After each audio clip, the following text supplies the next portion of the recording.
Bismillahirrahmanirrahim. Assalamualaikum warahmatullahi wabarakatuh. Waalaikumsalam warahmatullahi wabarakatuh. Alhamdulillah, wassalatu wassalamu ala rasulillah, amma ba'd. Hari ini saya bersama dengan Ustadz Ahmad Tholani. Kita sapa dulu, Assalamualaikum. Waalaikumsalam. Gimana kabarnya, Ustadz? Alhamdulillah. Masya Allah. Saya mau tanya-tanya nih, Ustadz, nih tentang bagaimana keadaan dari masyarakat muslim sekarang ini, khususnya terkait dengan bacaan Al-Quran atau interaksi mereka dengan Al-Quran. Gimana, Ustadz? Ya. Tentang bacaan Al-Quran di masyarakat, menyinggung tentang pengajian taklim. Itu dominan kepada pengajian yang lebih umum. Oh, lebih umum ya? Lebih umum daripada pengajian yang sifatnya spesifik. Makanya masyarakat muslim khususnya di Indonesia atau mungkin di Bogor, lebih suka pengajian yang yang umum, apalagi yang sifatnya ramai gitu ya. Oh, ada komedi juga gitu ya. Lebih mereka itu pengajian itu masih dianggap sebagai kajian ilmu, itu masih dianggap agak kurang sebagai, gitu ya. Sebagai hiburan saja. Oh, hiburan. Bukan menjadi kebutuhan untuk menimba ilmu betul-betul ya, memahamkan tentang ilmu syariatnya. Tapi lebih kepada hiburan. Oh, hiburan. Jadi makanya event-event seperti peringatan Maulid Nabi, Isra Mi'raj itu lebih digandrungi, lebih ramai daripada pengajian yang sifatnya ilmu ya. Terkhusus di ilmu Quran. Oh, ilmu Al-Quran. Ini berbeda antusiasnya di masyarakat dibandingkan pengajian taklim yang sifatnya umum. Oh, yang umum tadi yang ada lucu-lucunya gitu ya. Ataupun pengajian yang sifatnya jiping yang ngaji umum, baru nguping ya, gitu ya. Ngaji nguping gitu ya. Oke. Berarti ini ya Pak Ustadz ya. Berarti efeknya itu adalah masyarakat itu interaksi dengan Al-Quran, kemudian juga sampai mungkin yang paling mendasar itu penguasaan mereka terhadap bacaan Al-Quran itu mungkin bisa dikatakan kurang ya. Ya, kurang disebabkan karena sesi dari dakwah, anak dakwah dalam terutama menyentuh kepada pengajian-pengajian di DKM itu minim sekali untuk menyentuh di ranah tafsir Quran. Tafsir Quran ya berarti ya. Mengadakan secara pengajian secara misalnya fikih saja, mungkin tafsir ya dan sebagainya, dan kurang memfasilitasi daripada pengajian yang sifatnya Al-Quran, khususnya di kajian ilmu tajwid ya, tafsir Quran.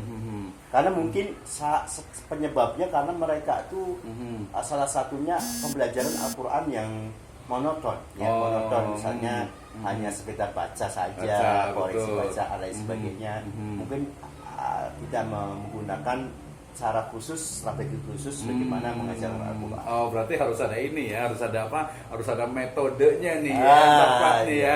Nah, ngomong-ngomong kan Pak Ustadz juga ini ya, Pak Ustadz itu tadi penemu dan juga penulis metode Masruriyah gitu ya. Metode kayak gimana tuh metode Masruriyah sebenarnya untuk baca tulis Al-Quran? Penemu sih bukan, ini hanya menyusun saja, menyusun ada referensi ya. dan sebagainya. Kita belajar dari beberapa referensi dan juga guru bertalaki, dan sehingga Al-Fakir membuat semacam metodologi, di mana metodologi ini disebut metodologi tafsir Quran bersanad metode Masruriyah. Bagaimana dikembangkan ini ketika belajar di majelis taklim khususnya, itu dikembangkan idkholus surur, rasa senang dalam pembelajaran dan pengajian, pengembangan secara psikologis ya, atau kanan atau kiri itu bermain sebelum mulai pengajian bab tentang misalnya tentang ilqam guna atau tentang gharib, bacaan-bacaan malam itu diawali dengan syair-syair atau senandung Melayu yang dipadukan dengan kitab kuning. Jadi ini ya memang itu salah satu tadi kalau pertama kan identifikasi di masyarakat kita itu bahwa tingkat interaksi dan juga kualitas bacaan itu akan kurang gitu ya. Karena memang tadi beberapa mungkin lembaga, masjid dan sebagainya itu lebih kepada kadang kalau perayaan hari besar Islam itu biasanya hanya yang komedi yang lucu yang dicari, mungkin ada yang terkenal juga gitu ya. Terus kalaupun pengajian juga kadang kadang lebih banyak ke fikih gitu ya. Kalau membaca Al-Quran biasanya kurang fokus kepada tadi hal-hal yang sifatnya lebih mendasar tentang tajwidnya, hukum-hukum tajwid, kemudian sampai ke gharib apalagi. Kemudian dari situlah kemudian muncul metode Masruriyah gitu ya. Dari Masruriyah itu berarti kan memang ini ya fun gitu ya, menyenangkan ya.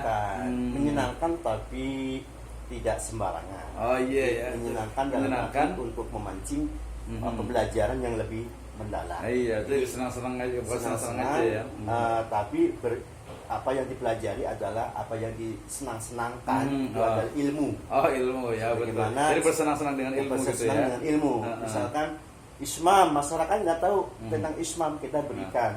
Ismam. Ada lafaz la ta'manna, asalnya la itu la ta'manna, ta'manna, la idgham dibaca Ismam. Nah, secara definitif, secara konsep itu dijelaskan dengan sebuah syair. Terus tadi ya akan mengenal Ismam itu apa melalui syair. Oke, baik, terakhir Ustaz nih.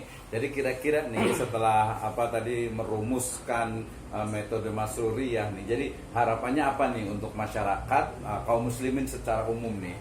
Harapannya supaya masyarakat bisa mempelajari apa bacaan Al-Quran yang sesuai perintah Allah. Ausid alaihi waratil Quran tartila. Waratil Quran tartila gitu ya. Al-Quran itu bukan hanya kualitas unggul, tapi kualitas yang sangat unggul. Jadi bukan hanya unggul, tapi sangat unggul ya, grade-nya A ya. Itu kami memiliki PR bagaimana kita terus berdakwah di majelis taklim, di masjid maupun di lembaga pendidikan maupun pondok pesantren yang di pondok pesantren juga tidak menjamin bacaan.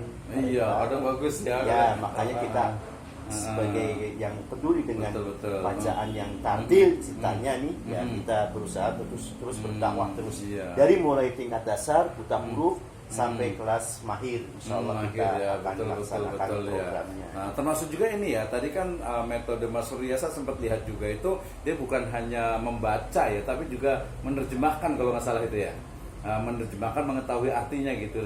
Itu nanti di tahap berikutnya. Iya, apa namanya itu metodenya itu? Itu metode Masruriyah juga. Masruriyah juga tapi kan? nanti belum disosialisasikan.